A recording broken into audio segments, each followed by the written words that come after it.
हाज़रीन अवामी न्यूज़ में ख़बरनि जो सिलसिलो जारी है। हिन वक्त असीं तव्हांखे खिपरो में ख़बर ॾींदा हलूं त खिपरो लॻ लूणखाण में डायमंड पब्लिक स्कूल लूणखाण में शहीद सूर्य बादशाह यादगार कमेटी तालुका खिपरो पारां बरे सगीर जे आज़ादी जी तहरीक जे बानी इमाम इनकलाब आज़ादी जो सरवाण हज़रत शहीद पीर सईद सबतुल्ला शाह राशिदी अलमारूफ शहीद सूर्य बादशाह जी 79 योम शहादत के मौके ते शहीद सूर्य बादशाह के भेटा पेश करण के सिलसिले में एक शानदार तकरीब रखी वही है। मेज़बानी जो शर्फ हर एक शख्स के हिस्से में कोने इंदो के खाई खुश थींदा आहिनि के खाराए खुश थींदा आहिनि पर जेके खाराए खुश थींदा आहिनि ख़ुसूसन अल्लाह ताला जी ज़ात भी उन्हनि ते खुश हूंदी आहे।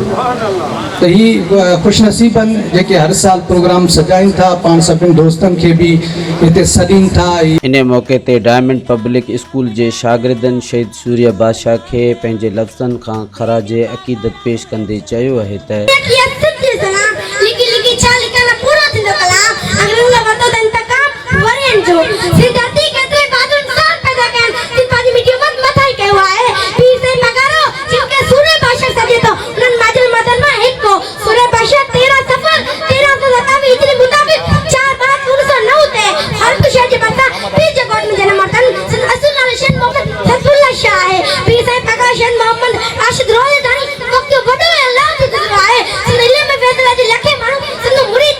जैंजी अगवाणी MPA खलीफ़ो साईं वरियाम फ़कीर वरियामाणी जे फर्जंद फ़कीर साईं नसरुल्ला वरियामाणी सदारत कई। तकरीब में सभई माण्हुनि शिरकत कई। इन मौके ते तकरीब के खिताब कंदे हाफिज़ अब्दुल कयूम मेहर सिकंदरी चयो है इमाम इनकलाब हज़रत शहीद सूर्य बादशाह क़द्दसल्लाहु ताला सिरुल अक़दस जिन जो 79 योम शहादत जो ॾियारो निहायत अक़ीदत ऐं एहतराम सां शहीद सूर्य बादशाह यादगार कमेटी तहलका खिपरो जे हुर जमायत ऐं कमेटी जे मेंबरनि जे तावन सां हुर जमायत जे तावन सां मल्हाए रहिया आहियूं। डायमंड पब्लिक स्कूल लूणखाण में डायमंड पब्लिक स्कूल जे शागिर्दनि ॾाढियूं बहितरीन तकरीरूं पेश कयूं ऐं इमाम इनकलाब शहीद आज़म हज़रत शहीद सूर्य बादशाह जिन जी ख़िदमतुनि ऐं जिन जे लाज़वाल क़ुर्बानीअ ते पंहिंजे ख़्यालनि खां आगाह कयो। हीअ असांजो अल्हम्दुलिल्लाह 10हों प्रोग्राम आहे। 10 सालनि खां असीं इमाम इनकलाब शहीद सूर्य बादशाह जो जिन जो प्रोग्राम मल्हाए रहिया आहियूं। असांजो मक़सदु हज़रत शहीद सूर्य बादशाह जी ॾिनल क़ुर्बानीनि खे ऐं संदसि मिशन खे ऐं संदसि ज़िंदगीअ जे सेखारियल सबक़ खे सम्झण जे लाइ हीउ प्रोग्राम मल्हायूं था महबूबनि जी यादि में। जमायत आज तमाम शुक्रगुज़ार आहियूं जेके सूर्य बादशाह वर्सी के प्रोग्राम में आया आहिनि ऐं असां हिकु तारीख़ वरजाइणु चाहियूं था ऐं हिकु नौजवाननि खे इहो पैगाम ॾियणु चाहियूं तव्हां अचो त असां हुननि जूं बि के क़ुर्बानियूं आहिनि पूरी वर्ल्ड लेवल ते पूरी दुनिया खे ख़बर आहे त असां सिंध खां सवाइ पूरी दुनिया खां तव्हां पुछो त असां जेतिरियूं क़ुर्बानियूं ॾियूं आहिनि अहिड़ियूं कंहिंजियूं क़ुर्बानियूं कोन आहिनि। असांजे पहिरियों आज़म मुर्शिद असांखे तमामु घणी ख़ुशी थी रही। इनकलाब सैयद सूर्य बादशाह जी ही इमाम इनकलाब जो सालियानो हस्बे रवायती प्रोग्राम थींदो आहे ऐं अहिड़े अज़ीम सूर्य जेको असांजो सरमायो आहे त जीअं असांजा ईंदड़ नौजवान इन तारीख़ खां वाज़े वाक़ुफ़ हुजनि त इमाम इनकलाब जो क़ुर्बानियूं ऐं संदसि शहादतूं असांजे लाइ अमर आहिनि ऐं हमेशह यादि रहंदियूं। निहायत ख़ुशी थी अॼु सूर्य बादशाह जो प्रोग्राम निहायत जोश ऐं अक़ीदत ऐं एहतराम सां मल्हाए रहिया आहियूं। इंशाअल्लाह जेसिताईं ज़िंदगी रही तेसिताईं असां मल्हाईंदा रहंदासीं। जे पैगाम जो अॼु प्रचार थियो आहे सूर्य बादशाह जो पैगाम इंतहाई वाज़े आहे। हुर्रियत जो पैगाम आहे, आज़ादी जो पैगाम आहे, महकूमी खां आज़ादी जो पैगाम आहे।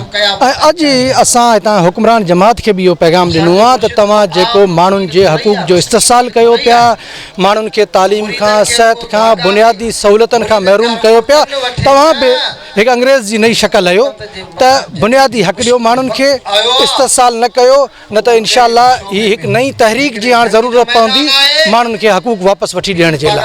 ऐं इहो ई सूर्य बादशाह जो पैगाम हो। अॼु असां उन ते क़ाइमु ख़बर आहे पीसे सूर्य बादशाह जो अॼु पैदाइश ॾियारो पिया मल्हायूं ऐं तव्हांखे बि ख़बर आहे पूरे हिंद सिंध खे ख़बर आहे त पीसे सूर्य बादशाह हिन मुल्क जी ख़ातिर जहाद कयो ऐं शहादत नसीब पाण जेको आहे पीसे रोज़ेदणी जो जेको बि फैज़ आहे शुरू खां वठी हिन मौजूदा गादी ताईं जेको बि ॾिसो त इस्लाम जे ऐं इस्लाम जी बुलंदी लाइ पाण शरीयत जे मुताबिक़ जेका उहो इस्लाम ऐं दीनी तालीम हर मुरीद खे हर मुसलमान भाइरुनि खे ॾिनी ऐं पाण जेको बि अॼु ॾिसो पिया त संदी शहादत जो ॾियारो जिते हिंद सिंध में मल्हाए पियो। मुर्शिदनि करीमनि जो ॾियारो आहे योम शहादत 79 उर्स मुबारक आहे असां हिते हिन स्कूल डायमंड पब्लिक लूणखाण में यूसी लूणखाण यूसी खोड़ी तरफ़ां गॾु थिया आहियूं जमायत वारा ऐं असांजे मुर्शिदनि करीमनि खे ख़राज तहसीन पेश करण लाइ असां सभई गॾु थिया आहियूं ऐं असांजे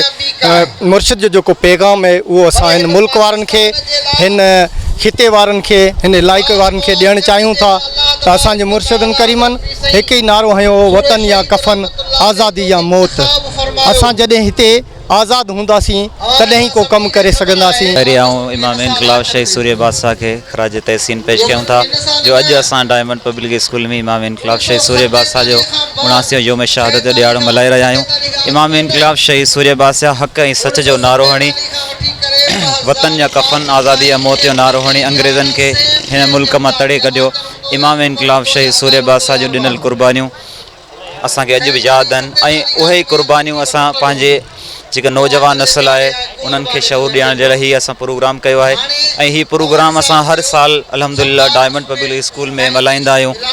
जेको आहे शहीद सूर्य बादशाह यादगार कमेटी तहलका खिप्रो जा जेके बि कमेटी मेंबर आहिनि असां सभु गॾिजी मल्हाईंदा आहियूं। ऐं अफ़सोस जहिड़ी ॻाल्हि इहा आहे त जेके इमाम इनकलाब शहीद सूर्य बादशाह जूं जेके ॾिनल कुर्बानियूं आहिनि उहे कुर्बानियूं सिर्फ़ु हुर जमायत खे यादि आहिनि ऐं असां हिन मीडिया जे ज़रिए पीपल्स पार्टी का इहो असां मुतालबो कयूं था वफ़ाक़ जी गवर्नमेंट का भी मुतालबो कयूं था त इमाम इनकलाब शहीद सूर्य बादशाह के शहादत ॾियार ते 20 मार्च ते पूरे पाकिस्तान में आम मोकल कई वञे। मार्च जो महीनो शुरू थींदे ई 20 मार्च ते असांजो इमाम इनकलाब शहीद सूर्य बादशाह जो ॾियारो आहे। शहीद सूर्य बादशाह हिकु तमामु वॾो नालो आहे असांजे पाकिस्तान जो हिकु वॾो किरदारु आहे ऐं असां ख़ुशनसीब आहियूं जेके असां हुर आहियूं। असांजो मुतालबो को बि कोन्हे छो त असीं मुतालबो कंहिंखां कंदासीं मुतालबो उन्हनि खां कंदासीं जेके 47 में असां आज़ाद थिया आहियूं 52 ताईं असां लोड़नि में क़ैद हुआसीं। असांजा वॾड़ा लोड़नि में क़ैद हुआ उहे क़ैद करण वारा बि केरु आहे असीं छा उन्हनि जे औलाद खां मुतालबो कंदासीं त सूर्य बादशाह जी 20 तारीख़ ते मोकल करो ऐं सूर्य बादशाह जो ॾियारो जेको आहे 20 तारीख़ असांखे का बि ज़रूरत कोन्हे सूर्य बादशाह जी 20 तारीख़ ते मोकल थिए।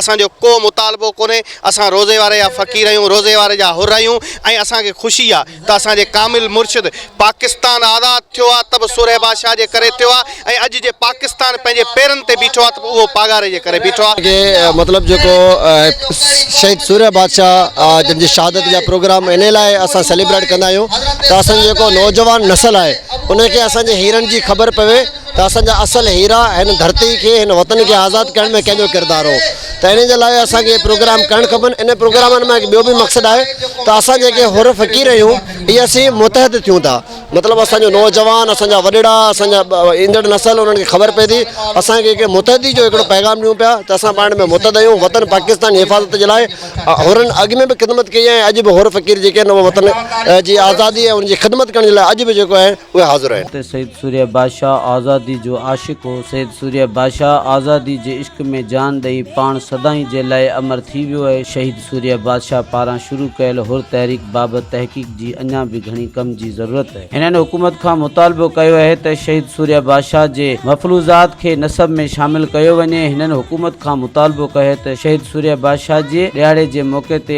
आम मोकल कई वञे।